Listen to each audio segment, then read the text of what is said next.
completed more than 450 launches and over 380 reflights.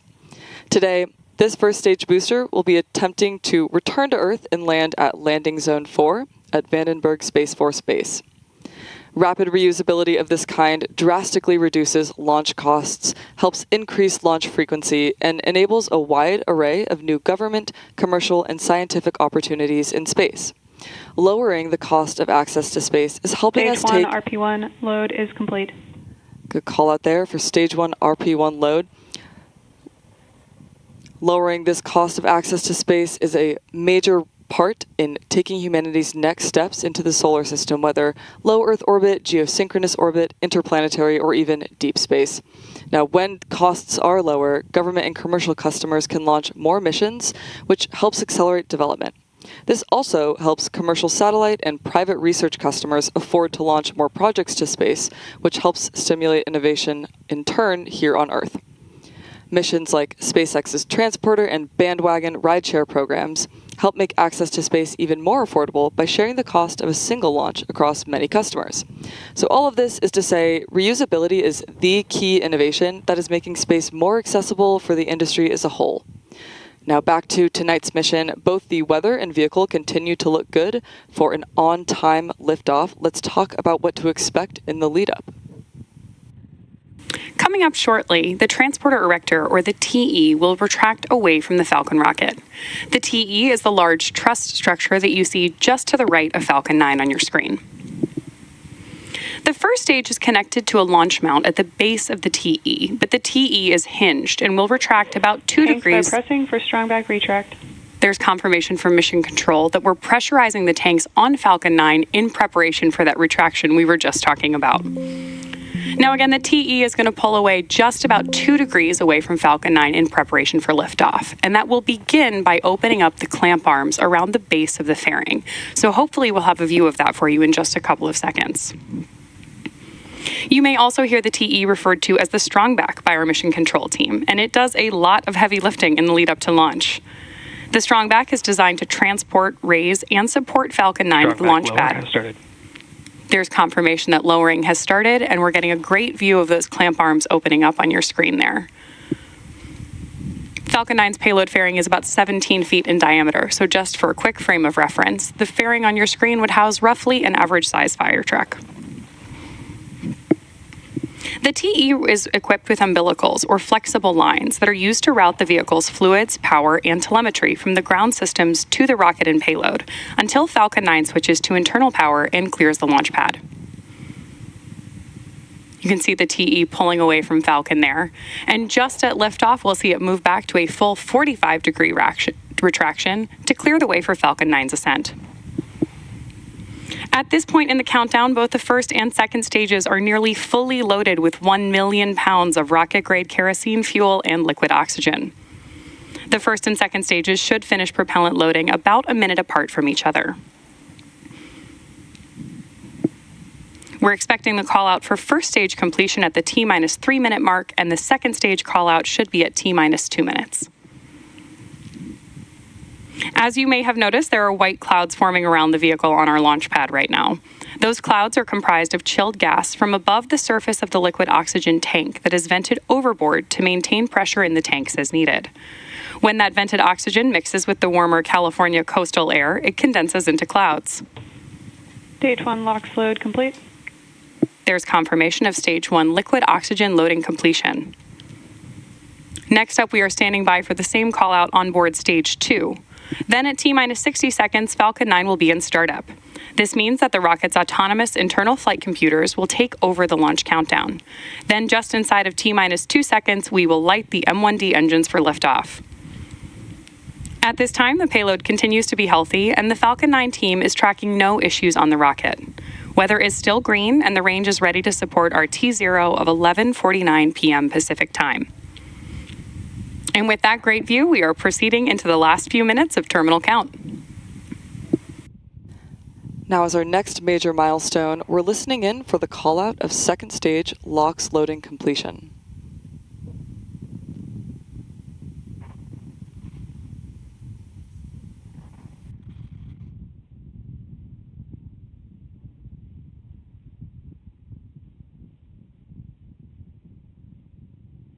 There you see a great view of those white clouds. Stage 2 LOX load complete. Great confirmation of stage 2 LOX loading completion. So the first and second stages are now fully loaded with over 1 Ground million. gas closeouts. Confirmation of gas closeouts beginning, and you may begin to see a noticeable increase in white cloud formation near the vehicle. This is the result of a nominal ground side process where the TE liquid oxygen feed line is vented down ahead of liftoff. And if you listen closely, you can actually hear the sound of that large line venting down on the launch pad. Standing by now for confirmation of Falcon 9 in startup at T-minus 1 minute. Falcon 9 is in startup. At this point, the autonomous flight computers will take over the launch countdown, and stages 1 and 2 will pressurize for launch. Finally, we are awaiting the final go directive from the launch director. Launch director is go for launch. There you have it. At T-minus 36 seconds, all systems are go for launch of Falcon 9. So let's sit back and listen in to the final T-minus countdown. 30 seconds.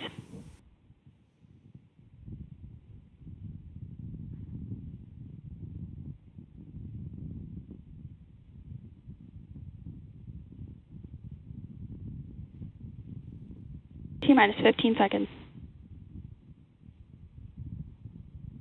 10, 9, 8, 7, 6, 5, 4, 3, 2, 1. Ignition. Liftoff of the Falcon 9. Go SpaceX, go NROL-57.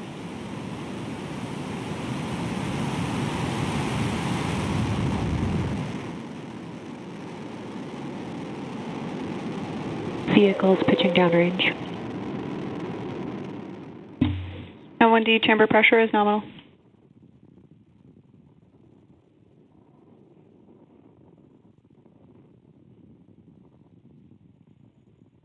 At T plus 30 seconds and counting, Falcon 9 has successfully lifted off from Slick 4E at Vandenberg Space Force Base in California.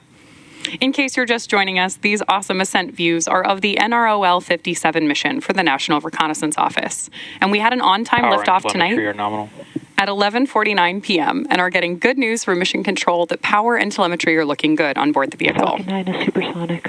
And the Falcon 9 is now moving faster than the speed of sound. Coming up next, the vehicle will be passing through Max Q, which is the point in the mission profile. Max Q. Right on schedule. The vehicle has experienced the greatest amount of aerodynamic pressure that it will see on ascent. Now coming up next, we'll have several events happening in quick succession, starting with main engine cutoff, followed by stage separation, second engine start 1, and then our boost back burn. Main engine cutoff, or MECO for short, is where all 9 Merlin 1D engines shut down to slow the vehicle down in preparation for stage sep, when the first chill has started. and second stages will separate from each other. We also heard that call out from mission control that we're chilling our second stage engine in preparation for startup. The MVAC engine on the second stage will light for the first time during second engine start 1, which we'll hear called out as SES1. This engine burn will last for several minutes and propel the second stage and the payload to their intended orbit. Our boost back burn will assist the first stage in returning to its recovery location at landing zone 4, also at Vandenberg Space Force Base. In addition to these major events, the fairing halves will separate about 30 seconds after SES1. So keep an eye out for all of those events coming up here in just a couple of seconds. But as a reminder, we won't Main have engine cutoff. Stage separation confirmed.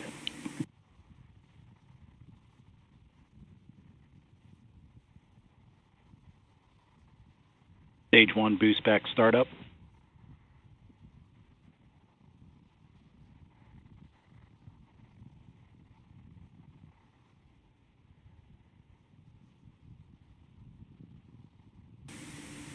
We've had confirmation now of MECO, stage separation, and boost back burn startup, and are getting incredible views from our tracking camera right now. Now, as a reminder, we're not showing any views of the Falcon 9 second stage or payload today at the request of our customer.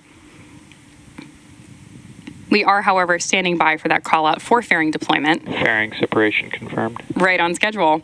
Both payload fairing halves supporting today's mission are flight proven. One half is flying for its 17th time and the other for its 4th. We will, of course, be attempting to retrieve these fairing halves again today once they fall back to Earth with our recovery vessel Go Beyond. Stage 1, boost back shutdown. And we have confirmation of boost back burn shutdown.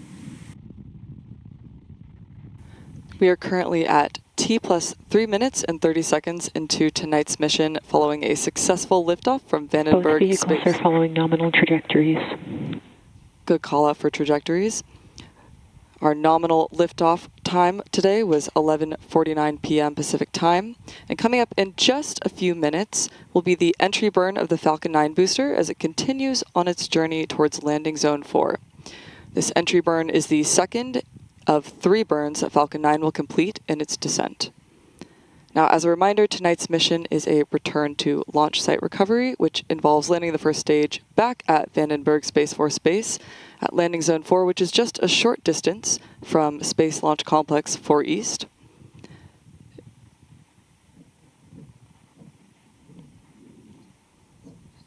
Now, to start the entry burn, we will relight 3 of the 9 Merlin M1D engines, which is similar to pumping the brakes to slow the vehicle down as it passes back into the Earth's atmosphere.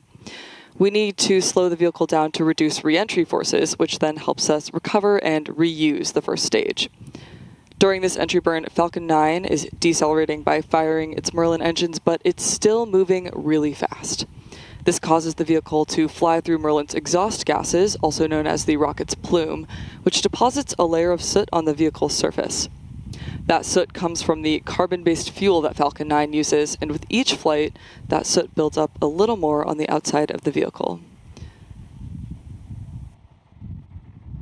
Now, it's this layer of soot that gives Falcon 9 its flight-proven look. Reusability of this kind is key to lowering the cost of spaceflight, which enables more investments in critical space infrastructure. The Falcon 9 first stage supporting today's mission is performing this entry burn for the 4th time tonight. The payload fairings, as we mentioned, are also flight proven, with one half flying for its 17th time and the other for its 4th time. We should be hearing the call out shortly for entry burn in just about 15 seconds.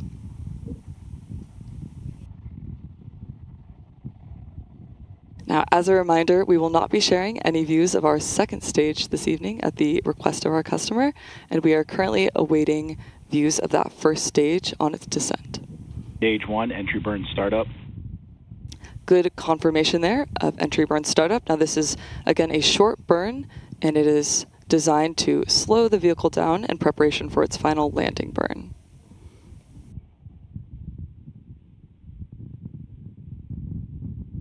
Stage 1, entry burn shutdown. Now, coming up next will be that first stage landing burn. Trajectory nominal. And on the way down, Falcon 9 is not only using the M1D engines, but also its 4 titanium grid fins at the top of the booster for stability and guidance. Stage 1, FTS is saved. Good call out there for FTS safe.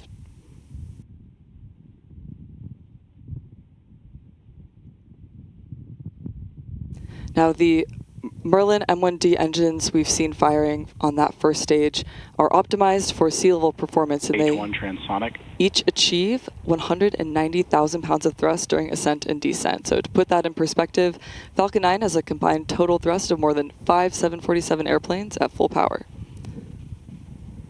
Stage 1, landing burn. Confirmation of landing burn startup. We are now waiting for Falcon 9 to land at landing zone 4. Again here, some absolutely stunning views. Keep an eye out for landing leg deployment just prior to touching down at landing zone 4.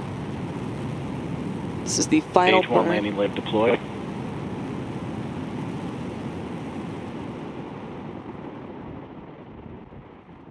Stage 1, landing confirmed. And there you heard the call out for a successful landing of our Falcon 9 rocket. Stage 2 has entered terminal guidance.